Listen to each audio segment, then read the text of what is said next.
Namaskar. Welcome to my English class. I am Dambarudhar Baishya. আপোনালোকৰ সন্মুখত আশা কৰোঁ আটাই ভালে আছে। আজিৰ ভিডিঅ'ত আমি ইনডিফিনিট আৰ্টিকেল এ আৰু এনৰ ব্যৱহাৰৰ বিষয়ে কিছু আলোচনা কৰিবলৈ ওলাইছোঁ। ছাত্ৰ-ছাত্ৰীসকলে এই ভিডিঅ'টোৰ যোগেৰে নিশ্চয় কিছু উপকাৰ হ'ব বুলি আশা কৰিছোঁ। আপোনালোকে এই ভিডিঅ'টো ভাল পালে লাইক কৰিব আৰু সাবস্ক্ৰাইব কৰিব বুলি আশা কৰিলোঁ। আমি আহিছোঁ আজিৰ এই ভিডিঅ'টোত আলোচনা কৰিব খোজা বিষয়টো এইটো হৈছে ইনডিফিনিট আৰ্টিকেল এ আৰু এনৰ ব্যৱহাৰ। আমি জানো আৰ্টিকেল দুবিধ এ এন এইটো ইনডিফিনিট আৰ্টিকেল বুলি কোৱা হয় আৰু এটা আছে ডি THE ডি বা দা এইটো আৰ্টিকেল এইটো ডেফিনিট আৰ্টিকেল বুলি কোৱা হয়। আজি আমাৰ আলোচনা হৈছে ইনডিফিনিট আৰ্টিকেল এ আৰু এনৰ ব্যৱহাৰ। এ আৰু এনৰ ব্যৱহাৰ আমি প্ৰথমতে জানিব লাগিব এ আৰু এন এই দুটাই সিঙ্গুলাৰ নাউনৰ আগত বহে। আমি কেইটামান উদাহৰণ দিছো এৰ ব্যৱহাৰৰ ক্ষেত্ৰত। ইয়াত কৈছো a book, a pen, a table, a university, a universal truth. আমি গোটেই কেইটাত কিছু বুক এটা নাউন, পেন, টেবল, ইউনিভাৰ্চিটি আৰু ইউনিভাৰ্সেল ট্ৰুথ এটা একক এটা বুলি বুজাবলৈ আমি এই ব্যৱহাৰ কৰিছো। ঠিক একেদৰে আনফালে এন ব্যৱহাৰ কৰিছো an apple, an elephant, an ox, an honest man, an hour, an MLA, an RCC building. ইয়াতেও আমাৰ এন এটোৱে সিঙ্গুলাৰ নাউনৰ আগত বহিছে। এতিয়া আহিছো ব্যৱহাৰ। এই ব্যৱহাৰ কৰা হয় সাধাৰণ নিয়ম যদি শব্দটোৰ প্ৰথমৰ লেটাৰটো এটা কনসোনেন্ট হয় আৰু তাৰ উচ্চাৰণো যদি কনসোনেন্টৰ দৰে হয় তেনেহলে তাৰ আগত এ বহিব। আমি ইয়াত দেখিছো বুক বুক উচ্চাৰণ কৰতে বি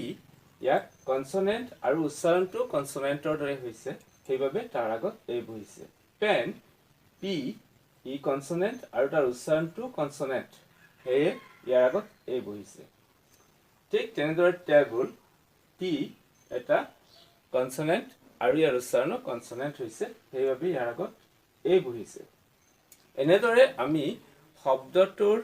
ফাৰ্স্ট লেটাৰটোৰ উচ্চাৰণ বা প্ৰনাউন্সিয়েশন এইটো যদি কনসোনেন্টৰ দৰে হয় আৰু ই কনসোনেন্ট হয় তেনেহলে তাৰ আগত এ বহে। আন কিছুমান ৱৰ্ড আছে যিবিলাক ৱৰ্ড ভাৱেলেৰে উচ্চাৰণ হয় ভাৱেলেৰে আৰম্ভ হয় কিন্তু তাৰ উচ্চাৰণটো শুদ্ধ ভাৱেলৰ দৰে নহয়। যেনে ইয়াত আমি চাইছো ইউনিভাৰ্সিটি এটা ইউ এইটো ভাৱেলেৰে আৰম্ভ হৈছে, ইউনিভাৰ্সেল ট্ৰুথ ভাৱেলেৰে আৰম্ভ হৈছে। ঠিক তেনেকৈ আৰু কিছুমান শব্দ আছে যেনে এ ইউজফুল এনিমেল ইউজফুল ঠিক তেনেকৈ এ usual happening ইয়াত ইউ আছে বা এ ইউৰোপিয়ান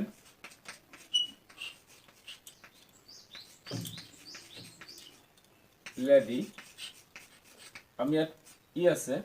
এইবিলাকৰ উচ্চাৰণ কৰিবলৈ যাওঁতে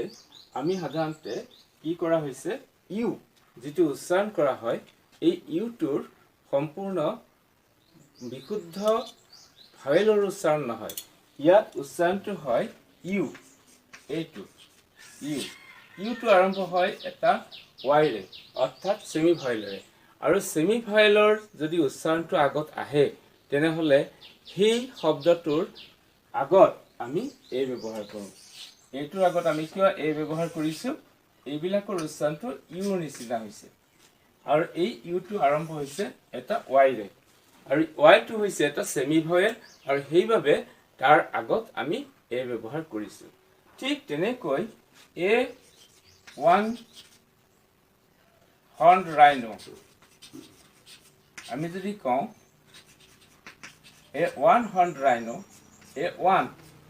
ওৱান বুলি কোৱাৰ লগে লগে আমি যেনেকে want water বা warm এইটো উচ্চাৰণ কৰো ওয়া এই ওয়া অৰ্থাৎ আমাৰ তেনেকৈ এটা উচ্চাৰণ হৈছে যেটো w ৰে আৰম্ভ হৈছে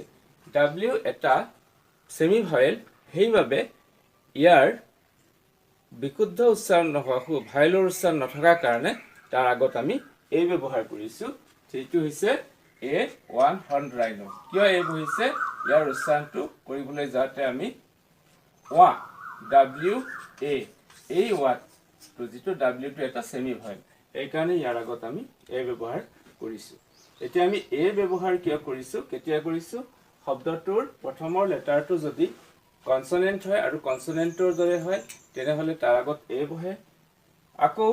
শব্দটোৰ প্ৰথমৰ লেটাৰটো যদি কোনো ভয়েলেৰে আৰম্ভ হৈছে কিন্তু তাৰ উচ্চাৰণ কৰোতে যদি ইউ বা ওয়া এইটো উচ্চাৰণ হয় আৰু তাৰ ফাৰ্স্টত w বা y ৰ মাজেৰে নাইবা w বা y ৰ মাজেৰে উচ্চাৰণ হয় তেনেহলে তাৰ আগত আমাৰ এ ব্যৱহাৰ কৰিব লাগে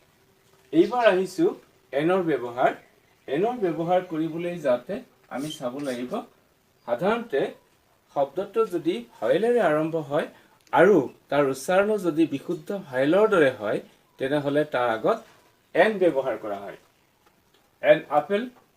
আপেল এ এইটো এটা ভয়েল উচ্চাৰণটো শুদ্ধ ভয়েলৰ দৰে হৈছে এপল এন এলিফেন্ট ই এটা ভয়েল আৰু উচ্চাৰণ তাৰ এলিফেন্ট এইটো উচ্চাৰণ কৰতে আমাৰ শুদ্ধ ভয়েলৰ দৰে হৈছে এন অক্স এইটো অক্স আমি ইয়াত শুদ্ধ ভয়েলৰ ৰূপ পাইছো গতিকে ইয়াৰ আগত কি হৈছে এন ব্যৱহাৰ হৈছে আন কিছুমান শব্দ আছে যিবোৰ শব্দৰ আগত এন ব্যৱহাৰ কৰা হয় যেনে অনেষ্ট আমি এইচ ওৰে আৰম্ভ হোৱা কিছুমান শব্দ আছে ইয়াত এইচ টো সাইলেন্ট থাকে এইচ টোৰ উচ্চাৰণ নহয় আৰু এইচ ৰ উচ্চাৰণ নহয় তাৰ নেক্সট ভয়েলৰ উচ্চাৰণ হয় আৰু ভয়েলৰ উচ্চাৰণ হলে তাৰ আগত সাধাৰণতে কি ব্যৱহাৰ হ'ব এন ব্যৱহাৰ হ'ব an honest man an hour ইয়াত এইচ টোৰ উচ্চাৰণ হোৱা নাই এইচ টো সাইলেন্ট আছে ইয়াত ভয়েল সাউন্ড হৈছে আৰু সেইভাবে তাৰ আগত এন বহিছে ঠিক তেনেকৈ আন কিছুমান শব্দ আছে যিবিলাক শব্দ এনে ধৰণে সংক্ষিপ্ত ৰূপত লিখা হয় যেনে MLA RCC এইবিলাক